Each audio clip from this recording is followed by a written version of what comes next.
আজকে তোমাদের সাথে 3 দিনের ব্লগ একসাথে শেয়ার করব। কি করলাম, কি খেলাম, কি কিনলাম, কি করলাম সবই তোমাদের সাথে আজকে শেয়ার করবে ভিডিওতে। আসসালামু আলাইকুম everyone, hope you are doing well. তো দুপুর দিকে বের হব, তো সকাল সকাল নাস্তা করে নিচ্ছি। তো অনেক দেরি করে ওঠা হয়েছে ঘুম থেকে। তো এখানে হচ্ছে একদম ডিম ভাজার জন্য সবকিছু কেটে নিয়েছি আর রুটিগুলো হচ্ছে ভেজে নিচ্ছি আর কি। তো আমার মনে হচ্ছে আজকে তোমাদের সাথে খুবই উল্টাপাল্টা ভিডিও শেয়ার করব। আমার ফোনে যেগুলা ক্লিপ আছে আমি ভাবলাম তোমাদের সাথে শেয়ার করে এগুলো সব একসাথ করে, তাই তোমাদের সাথে আছে এইগুলা শেয়ার করছি। সো কেউ কিছু মনে করবেন না। তো বরাবর সকালের নাস্তাটা করে নিলাম। আমার ডিম আর রুটি হলে আর কিছুই লাগে না, দিনটা শেষ হয়ে যায় এটা দিই।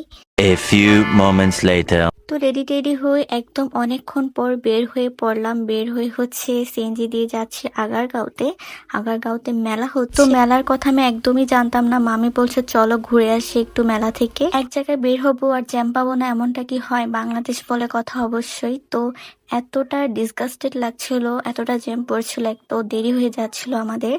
A few moments later. Finally মেলায় এসে পৌঁছালাম। এরপর হচ্ছে ঘুরে ঘুরে দেখছিলাম। তো লোগো দেখতে বুঝতেই পারছেন কোন মেলায় আসছি। আগারগাঁওতে উদ্যোক্তা মেলা হচ্ছে 2025 SME মেলা একটা। তো মেলাটা হয়তো বা এখন শেষ, কালকে রবিবার চলে গেছে আর কি, শেষ হয়ে গেছে। তো আমি হচ্ছে অনেকদিন আগে 3 দিন আগে ভিডিও করা, তো আমি এখন এডিট করে আপনাদের সাথে শেয়ার করছি। তো হ্যান্ডমেড যা ছিল, মানে প্রত্যেকটা স্টুলের সবকিছু হাতে বানানো, নিজের হাতে বানানো সবকিছু ছিল তাদের। আর এখানে দেখছিলাম চুড়ি আর কি, চুড়িগুলা হচ্ছে একদম হ্যান্ডমেড, আবার হচ্ছে কাপড় দিয়েও বানানো চুড়িগুলো অনেক সুন্দর লাগছিল। তারপর আমি হচ্ছে কিছু ডোরমেট দেখছিলাম। তো ডোরমেট আমি 2টা কিনেও নিয়েছি, আমার খুবই পছন্দ হয়েছে। তো 2টা হচ্ছে আমার ভালো লাগছে, তো আমি কিনে নিয়েছি। তো অলরেডি অনেক কিছু কিনা হয়েছে, তো মনে হচ্ছিল আর স্টল বাকি আছে। আরেকটি স্টলে ঢুকে দেখলাম যে কাচের পিস ছিল, এগুলা সিঙ্গেল পিস 100 করে ছিল। তো ডিজাইন করা ছিল, সুন্দরই লাগছিল এগুলা।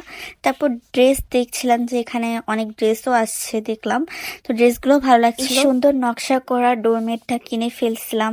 সবকিছু এগুলাই ভালো লাগছিল ড্রেসের থেকে বেশি, কেন যেন জানি না, বাট এটা অনেক সুন্দর ছিল। বের হয়ে একটু চা অর্ডার করলাম আর কি, মনে হচ্ছিল একটু চা খাওয়া দরকার।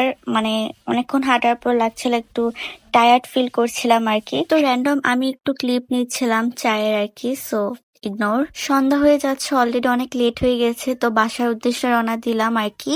তো কালকে আবার দিনটা শুরু হবে এখান থেকে। The next day. একদিন পর ব্লগটা কন্টিনিউ না করে প্রায় 2 দিন পর কন্টিনিউ করলাম।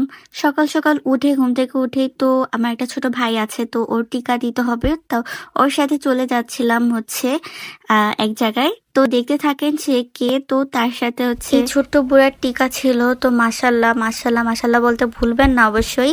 তো ও মাশাল্লাহ অনেক স্ট্রং ছিল, ততটা কান্না করে নেই।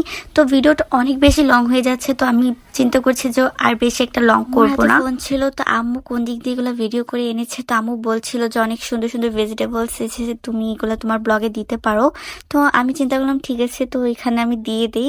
তো অনেক সুন্দর সুন্দরই ছিল ভেজিটেবলস গুলা। তো দুপুর টাইম অলরেডি হয়ে গেছে। তো আম্মু আজকে মাছ দিয়ে কাঁচায় পাকা টমেটো প্লাস হচ্ছে নতুন আলু দিয়ে হচ্ছে মাছ দিয়ে রান্না করবে। এগুলো হচ্ছে কেটে নিলাম একদম সুন্দর করে আর কি, সাজিয়ে রেখেছি আপনাদের দেখানোর জন্য।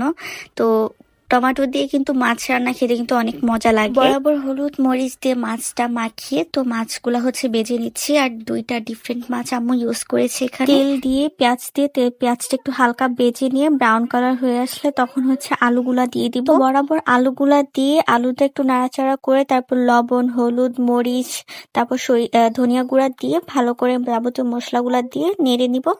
আলুটা একটু সিদ্ধ হলে তখন হচ্ছে টমেটো গুলা দিয়ে দিব। টমেটো গুলা আগে না দেওয়াই ভালো, কারণ টমেটো গুলা তাড়াতাড়ি সিদ্ধ হয়ে যায়। রান্না প্রায় কমপ্লিট। তো পানিটা দিয়ে ভালো করে ঝোল করে তারপর হচ্ছে মাছগুলা দিয়ে দিচ্ছি, যে মাছগুলা ভেজে নিয়েছিলাম। তো ব্লগটা এই পর্যন্তই শেষ করছি, একদম রান্না দিয়ে ব্লগটা শেষ করলাম আর কি। ভালো লাগলে লাইক কমেন্ট ফলো এবং শেয়ার করে যাবেন পেজকে।